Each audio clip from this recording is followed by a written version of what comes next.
Ng mga kawayan, bamboo, yellow bamboo. Hindi, buhay pa, di pa didi. Sige la, di pa to. Ay, namatay na ba ang kidya? Namatay, ano, Hain. Oo, namatay na, kanin pa ako, buhay pa to. Aminin original din nga dalan, nga to. Kakikihi, Romy nga. Nakabutuan pa tayo. Hintay pa yun eh. Romy. What is that? Your... Ayan siya, oh, nangungangawat. Pangawat yan eh. Hindi naman siya nagpaalam eh. Oh. Mangunguha ako din eh.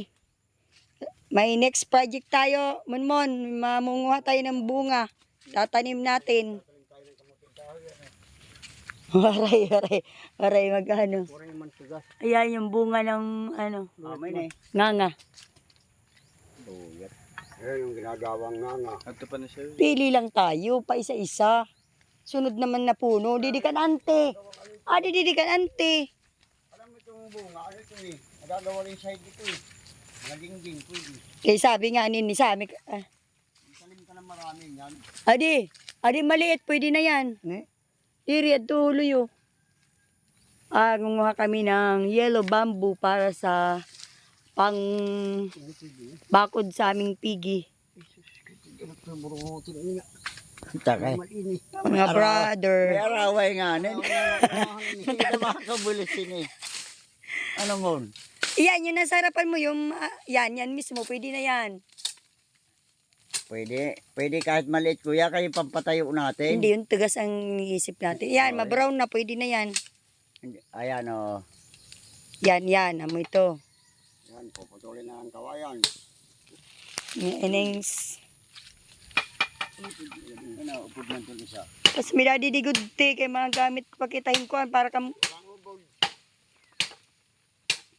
Manila, yung tangnan, ginagawang ubod. Labong. Sarap yun eh. Sa buhol, ilang beses kami ng kulay ng labong. Dito, ambot makatikim ka. Wala kayo mga kalidaw titingin po on. Diri, alalayan dayon, damong man. Alalay kita kan dito. Ayan, nangunguha kami ng kawayan, yellow bamboo para sa aming pigi. Mon, dito ka mon, kay Tito Boboy, salo mo. Yan mga kuya ko yan. This is my youngest, my eldest brother. Then the second one, then the third one. Then tutulog man lahira. Yung isa natutulog pa. The youngest is still sleeping. Nandun kasi hubog-hubog.